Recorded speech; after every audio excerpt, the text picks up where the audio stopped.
विश्वास पहली बात। आस परिहरे, दूसरों से कोई आशा नहीं रखे। किससे क्या चाहोगे? ये क्या दे सकते हैं संसारी लोग? कोई ऐसा नहीं है जो मांगने में ना उतारू हो, सब मांग रहे हैं। अगर मांगना ही है तुमसे तो ऐसे से मांगो जहां से मांगना मिट जाए। वो केवल भगवान, केवल भगवान।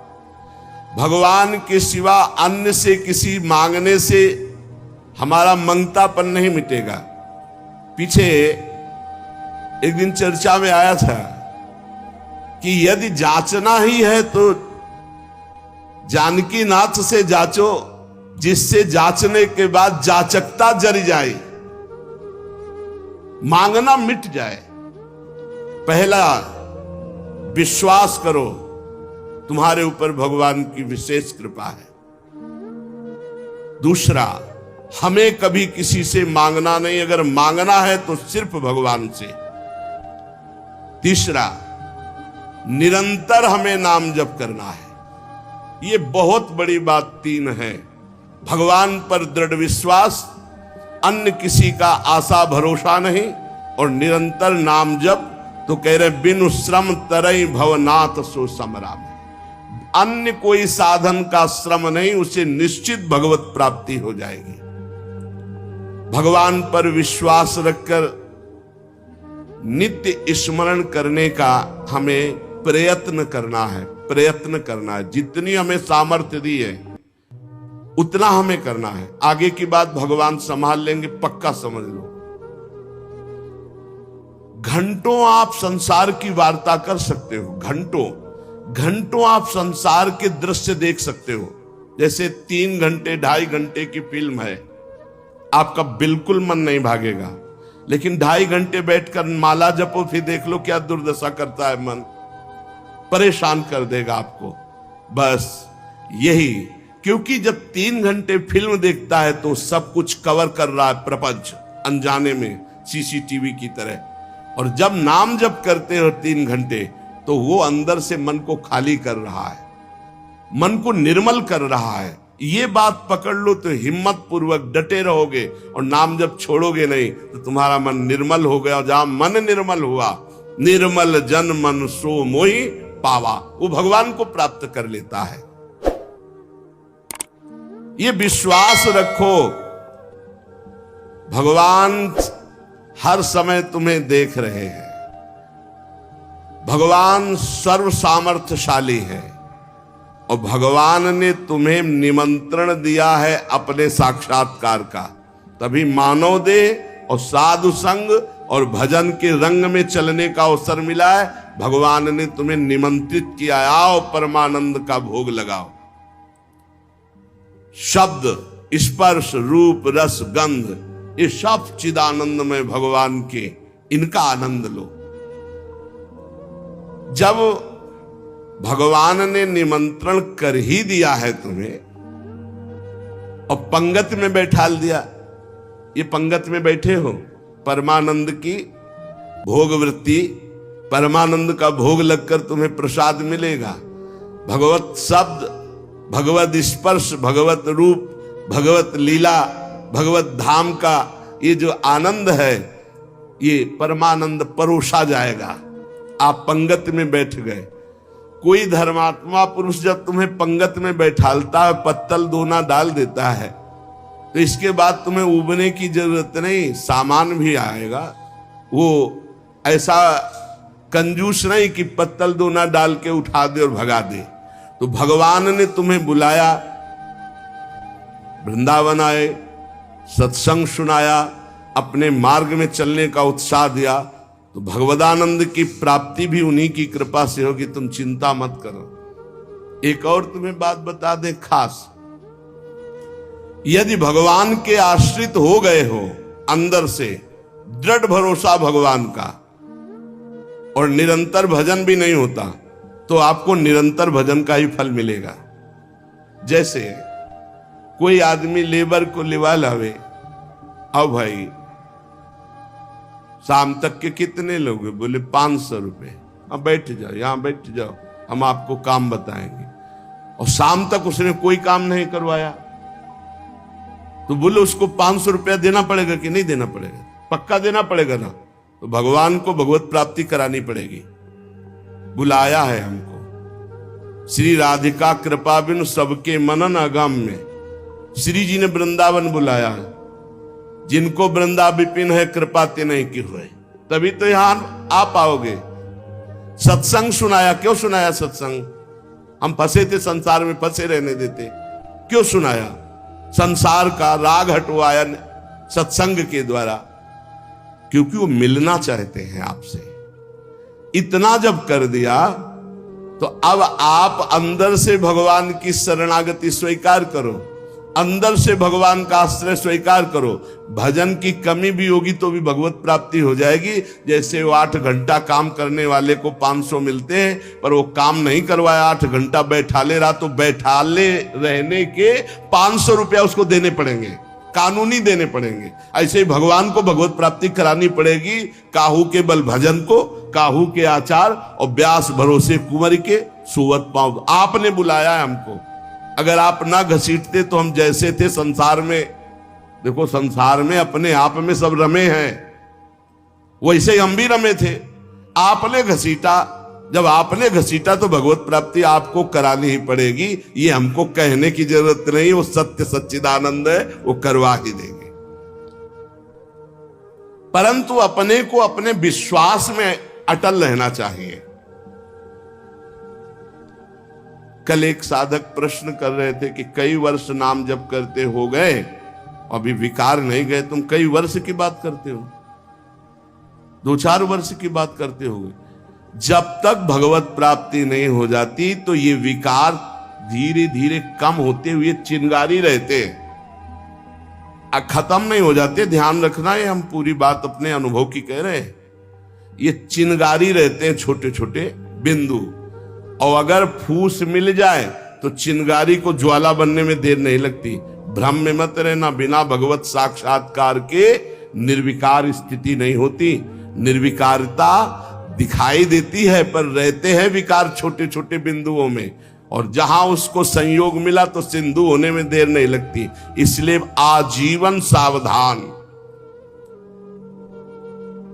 भगवत प्राप्ति के लिए अन्न जल त्यागने की आवश्यकता नहीं है। बहुत बड़े महापुरुषों के वचन ध्यान से सुनना। अन्न जल का त्याग कर देने से भगवान के दर्शन नहीं हो सकते। अगर होते होते चलो भाई अन्न जल का त्याग कर दो तो भगवान मिल जाए, ऐसा नहीं है। ऐसा कोई शास्त्रीय नियम या संतों ने नियम नहीं बनाया आज तक कि आप अन्न जल का त्याग कर दो तो भगवान मिल जाएंगे। एक अहंकार और हो जाता है, वो अहंकार ना होने पावे। अगर हम फलाहार रहते हैं तो भजन के लिए रहते हैं, हर समय हमारा सात्विक भाव बना रहे और निरंतर भजन बने, बढ़िया बात है।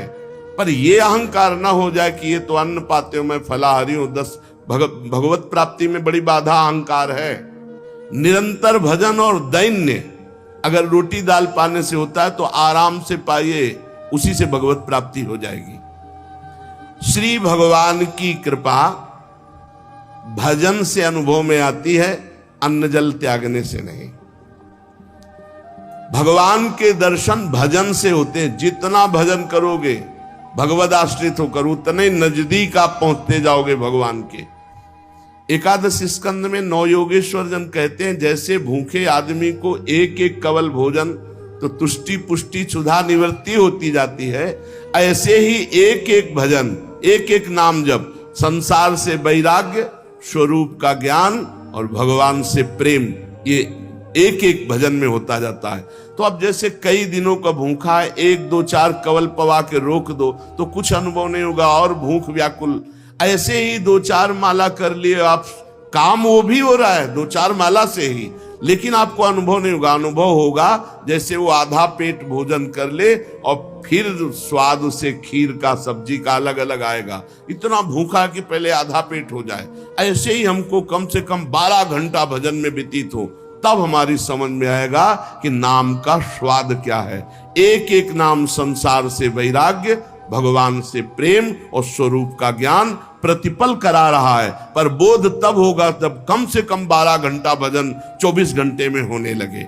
और जिनका 24 घंटे भजन होता है, ईमानदारी से जिनका 24 घंटे चिंतन होता है, उनको कोई प्रश्न नहीं रह जाता, उनकी कोई चाह नहीं रह जाती, उनकी कोई कामना नहीं रह जाती। अपने आप भगवत साक्षात्कार, अपने आप तत्व ज्ञान होने, भजन में बहुत बड़ा बल है।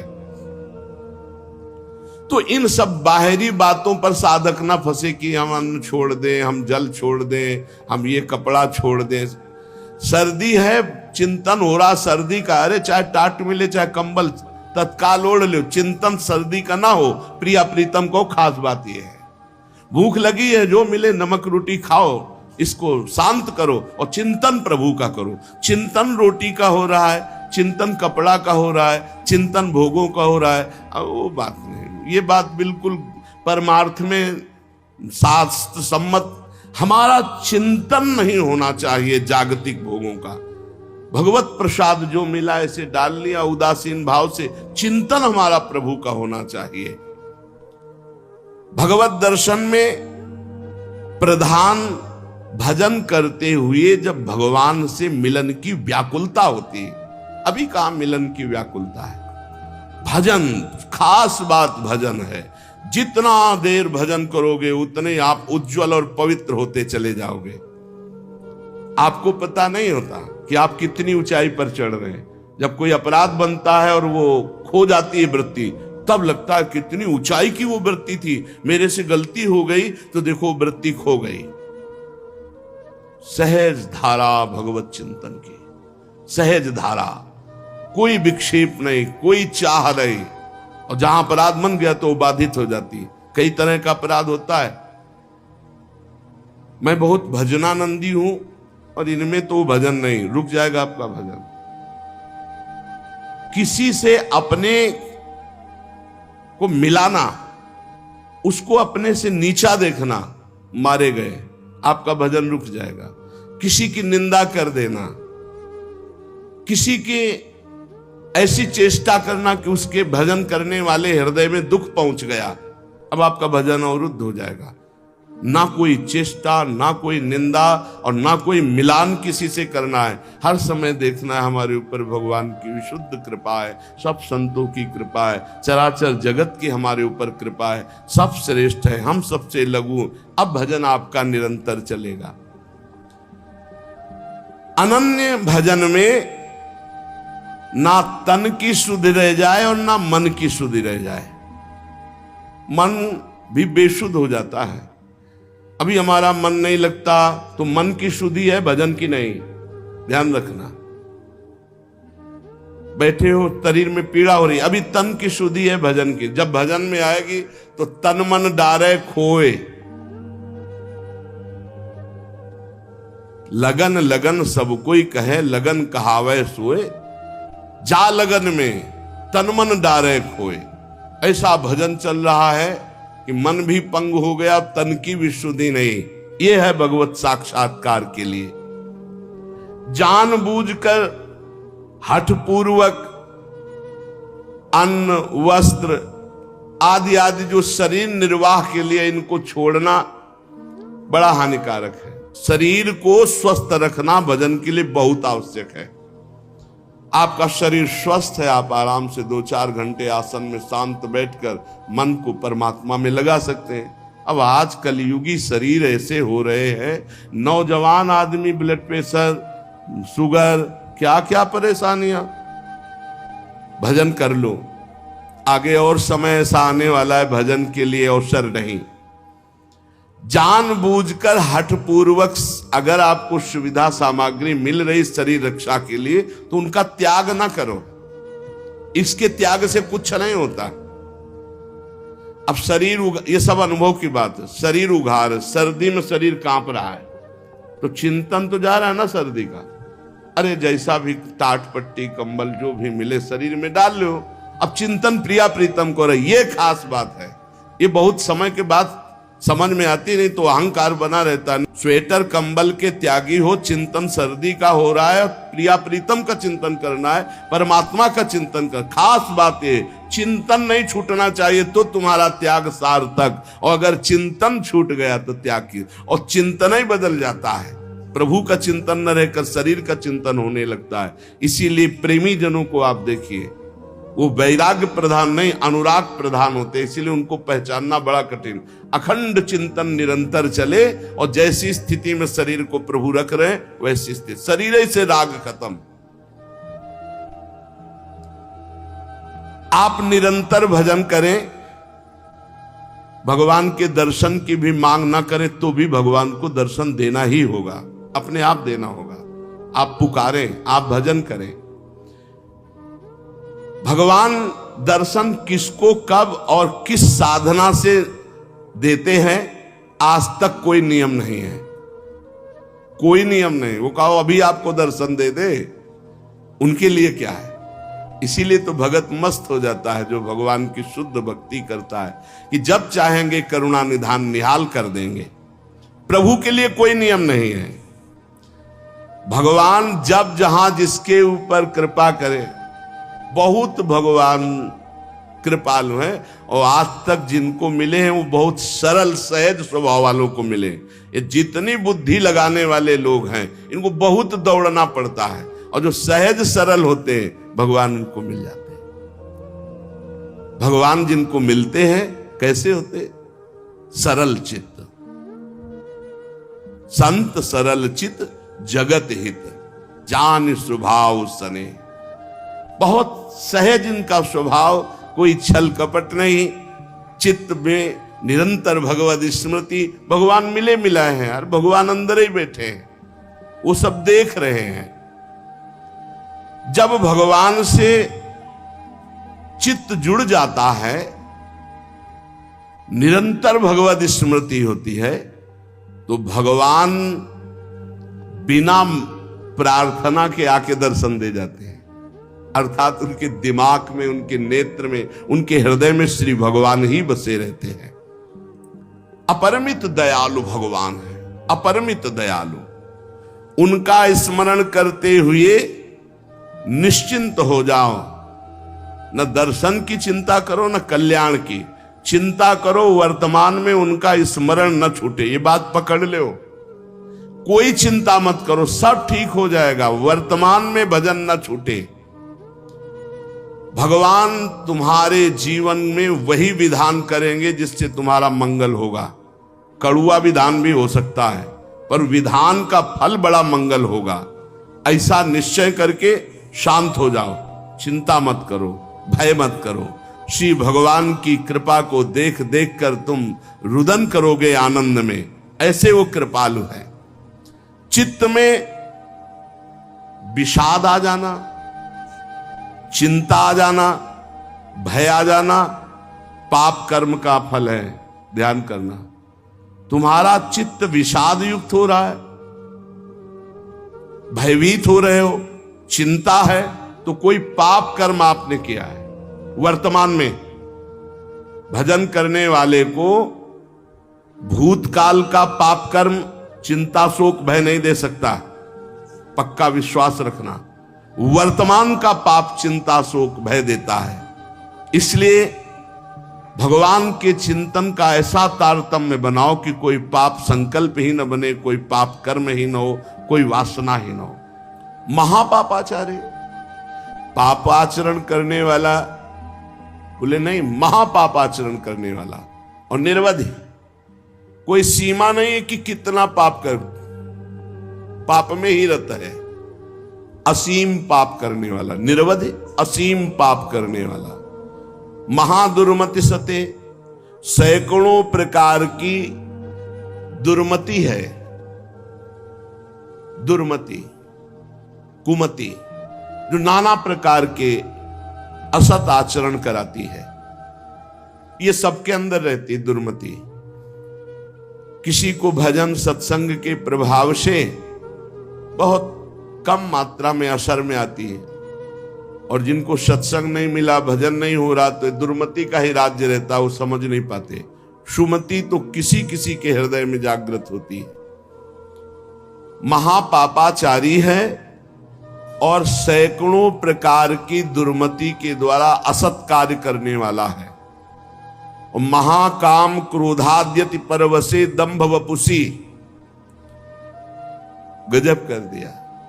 कामी नहीं, महाकामी है, क्रोधी है, इंद्रियों के परवश है और दंभ धारण करता है भक्ति का, नाटक करता है भक्ति का। ना सत्संग, सत्संग से भी मतलब नहीं रखता, सत्संग में भी नहीं जाता। महाधर्म विमुखे, धर्म से भी विमुख हो गया है।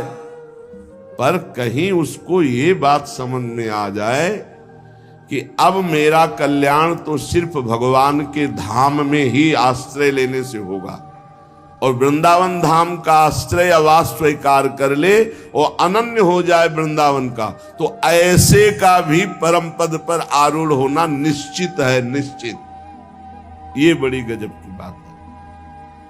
साधनहीन, पापाचारी, सैकड़ों प्रकार की दुर्मति वाला, महाकामी, क्रोधी, दंभी, पाखंडी है, सब दोष है। पर उसने एक नियम ले लिया कि अब आजीवन वृंदावन वास करेंगे, अब हमसे कुछ होने वाला नहीं। तो निश्चित उसको सत्संग मिलेगा, निश्चित रजरानी की कृपा से उसका परिवर्तन होगा, और यहां शरीर छूटा तो परम पद को प्राप्त होगा। ये धाम की महिमा है, ये अमोघ है। धाम का प्रभाव अमोघ है, विश्वास कर लो। ये कलिकाल है, साधन बल से भगवत प्राप्ति होना बहुत कठिन है। श्री चरणों का आश्रय, धामादि का वास आश्रय, यही हमें भागवतिक माहौल में रखकर भजन प्रभाव से श्री जी से प्रीति करा देगा। ऐसे जगत में यदि हम प्रियालाल से विमुख है, धाम आदि का आश्रय नहीं लिए, तो देख लो ऐसी माया फैली हुई है, पूछो मत। श्री विग्रह भगवान के अर्चावतार के सामने सर झुकाना, संतों के सामने सर झुकाना, गुरु के सामने सर झुकाना, माता पिता के सामने सर झुकाना, ये तो हमारे सनातन धर्म की बहुत प्राथमिक स्थिति है, नहीं रह गई। कुछ जो सत्संगी हैं, श्री विग्रह को देखा तो प्रणाम, संतों को देखा तो चलते फिरते भगवान के मंदिर है, प्रणाम। माता पिता प्रातः काल उठ के रघुनाथा, माता पिता गुरु नामे माथा। साधारण सनातन धर्म की रीति नहीं रह गई। फिर भक्ति रीति, फिर नियम निष्ठा, फिर अध्यात्म की ऊंचाई, तो बहुत दुर्लभ बात है। कैसा भी व्यक्ति क्यों न हो, अगर भगवत प्राप्ति करना चाहता है तो ना धामवास हो पावे तो एक दो दिन के लिए, महीना दो महीना में जरूर आ जाओ। इससे आपकी आध्यात्मिक पावर शक्ति बढ़ेगी, आपका उत्साह बढ़ेगा, आपको भगवत प्राप्ति की लालसा मिलेगी। श्रीपाद कह रहे हैं, अत्यंतोद्धत-धावदिन्द्रिय गणो या सर्वदा असत्पथे, वे कस्मिन् निमिषे पिना स्मृत महानंदाब्धिराधा प्रियः, सद्धर्मै सदुपासनैर्विरहितस् त्यक्तोऽखिलैः सद्गुणैर्, हा हा सोहम नल्पमोह उपयाम्येकं तु वृंदावनम। हा हा, ऐसे का कैसे कल्याण हो सकता है। अत्यंतोद्धत धावत इंद्रिय गणों, बड़ी उद्धत होकर प्रचंड बलवान इंद्रियां और मन ये भोगों में भाग रहे हैं। सब कोई देख लो, बहुत धोखेबाज हैं, दोस्ती का वादा करके दुश्मनी का काम करते हैं। पहले हमें सिखाते हैं कि देखो इसमें बड़ा सुख है, अगर ये वस्तु, ये व्यक्ति, ये स्थान, इसका संयोग प्राप्त कर लो, इसे भोग लो, तुम सुखी हो जाओगे। जीवात्मा इनकी सलाह में आ गया है, इसीलिए बंधन को प्राप्त हो गया। नहीं तो निर्मल है, इसमें कोई विकार नहीं है, चैतन्य घर है, ये तेजो स्वरूप, इसको कोई बांध नहीं सकता। पर सुख के लोभ से बंध गया। हमारा बंधन क्या है? सुख लेने की लालसा, सुख भोगने की चाह से इन उद्धत बलवान इंद्रिय और मन ने हमको अपना गुलाम बना लिया। चाहे जितने विद्वान हो, चाहे जितने पढ़े लिखे हो, चाहे जितना सत्संग सुनो, चाहे जितना प्रवचन कर लो, अगर भजन नहीं है, खास बात समझ लेना, तो ये इंद्रियां मन बहुत प्यार से फंसाते हैं। हमें उस समय विवेक से काम लेना चाहिए कि ये भोग तो सारा जगत भोगता है। ऐ मन, ऐ इंद्री, अब नहीं, अब तो हम प्रभु के चरणों की प्राप्ति के लिए चल पड़े, अब असत क्रिया नहीं। पर उस समय विवेक काम नहीं करता, बुद्धि ये सलाह देने लगती, चलो कुछ 5 ही मिनट की तो बात है, फिर भजन कर लेना, यमुना स्नान कर लेना, अमुक पाठ कर लेंगे, पाप नष्ट हो। ऐसे साधकों को भ्रष्ट करते हैं। संसारियों को तो जो गिरे हुए हैं उनको क्या गिरना, लेकिन जो अच्छे हैं, चलना चाहते हैं, उनको भी अत्यंतोद्धत धावत इंद्रिय गणों या सर्वदा असत पथे। ये इंद्रियां, ये मन ऐसा मिठास पैदा करते हैं कि जीवात्मा स्वीकृति दे देता है, चलो। अब वो बेचारा इंद्रिय और मन के उसमें फंसा हुआ दुर्गति को प्राप्त होता है। नरक आदि भोगना, जेल भोगना, ना कुछ तो अंदर जलन पैदा हो गई, अशांति, चिंता, शोक, भय। पक्का समझ लेना, जब तक ये इंद्रियां और मन सुख का प्रलोभन देकर तुमसे दस्तखत कराते रहेंगे, स्वीकृति करते रहोगे, तब तक ये बंधन मिटने वाला नहीं। श्रीपाद कह रहे, हा हा सोह मन अल्प मोहा, अर्थात बहुत बड़ा मोह हमारे अंदर है, छोटा नहीं है। क्या? हम इंद्रिय और मन की सलाह में आ जाते हैं। हम सब बड़ी सलाह बुद्धि देती है फंसने की, निकलने की सलाह नहीं देती। बहुत बार हो चुका, आपकी बार नहीं, अब नहीं, ऐसा नहीं, बार बार। इसे तृष्णा कहते हैं। भोगे हुए भोग को पुनः भोगने की इच्छा का नाम तृष्णा है। ये तृष्णा पापिनी बार बार पाप कराती है। एकस्मिन निमिषेपि ना स्मृत महानंदाब्दि राधा प्रिया। राधा प्रिय, राधा वल्लभ लाल का एक पलक झपकने के लिए भी एकाग्र होकर ये स्मरण के लिए राजी नहीं है। ध्यान देना, सोचो कि स्वाभाविक ये भजन करेंगे तो इनके बस की बात नहीं, इंद्रिय और मन की। ये स्वाभाविक विषयों में तुम्हें फंसाएंगी। एक निमिष कहते हैं पलक झपकने को। एकस्मिन निमिषेपि ना स्मृत महा आनंद राधा प्रिया।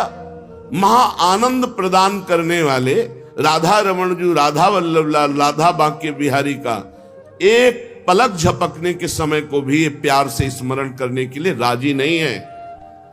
इनको जबरदस्ती भजन कराना पड़ेगा। ये जो कहते हैं मेरा भजन में मन नहीं, कोई सिद्ध हो गए क्या तुम्हारा भजन में मन लगेगा? साधक को जबरदस्ती भजन कराना है। इस जबान से राधा राधा वल्लभ सिंह हरिवंश, राधा वल्लभ सिंह हरिवंश, तो हृदय में भी प्रकाश ज्ञान का और बाहर सुख वैभव भी मिलेगा। इह परलोक सकल सुख पावत, मेरी सो भैया कृष्ण गुण संचु। सद्धर्मई सदुपासनैर विरहितस् त्यक्तोखिलै सद्गुणै।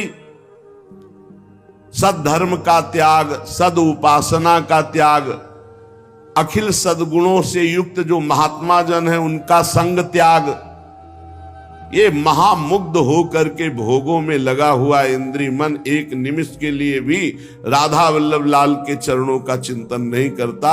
हा हा, हाय हाय क्या होगा मेरे जीवन का। उपयाम्येकम तु वृंदावनम। अब मैंने समझ लिया कि अब मेरा एकमात्र परम कल्याण, उद्धार, मंगल सीधा वृंदावन करेगा। तो मैं आजीवन वृंदावन वास का नियम लेता हूं कि अब मेरे से तो कुछ बनने वाला नहीं, अपने शरीर को इसी धाम में रखूंगा और इसी रज में धूल धूसरित होकर प्राण त्याग दूंगा तो भगवत प्राप्ति हो जाएगी, पक्का भगवत प्राप्ति हो जाएगी। धाम में आजीवन वास से भगवत प्राप्ति, अब ये जो बीच की यात्रा है ये समझना होगा, नहीं कहीं भ्रम ना हो जाए कि हम धामवास करें और खूब मनमानी कुमार्गामी प्रवृत्तियों के आचरण करें।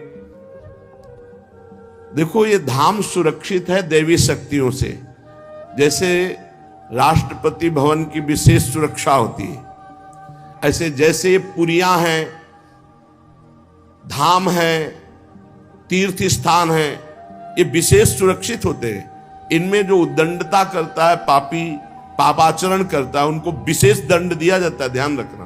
तो ये जो कहा गया कि आप अखंड धामवास करें आपको भगवत प्राप्ति होगी, तो अखंड धामवास और भगवत प्राप्ति के बीच की यात्रा नहीं बताई गई।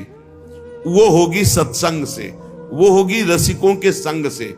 ऐसा नहीं है कि आप धामवास करो, खुला पापाचरण करो, आपको भगवत प्राप्ति हो जाएगी, ऐसा नहीं, ऐसा नहीं।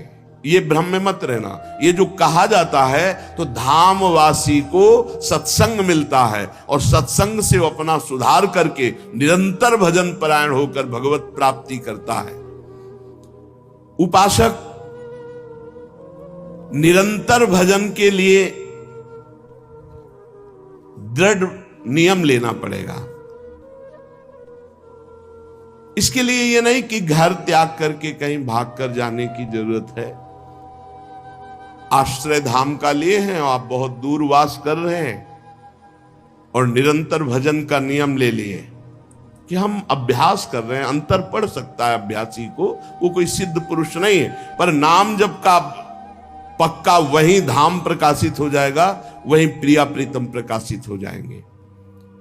विश्वास करी सब आस परिहरी, दास तब जे होई रहे, जप नाम तव बिनु श्रम तरही भव, नाथ सो समराम है। बहुत जोर की बात गोस्वामी जी कह रहे, जो आप पर विश्वास करके सबकी आशा का त्याग करके आपके चरणों के दास हो गए और रात दिन आपका नाम जप कर रहे हैं, तो बिना प्रयास के वो इस संसार समुद्र से पार हो जाएंगे और कोई साधन करने की जरूरत नहीं।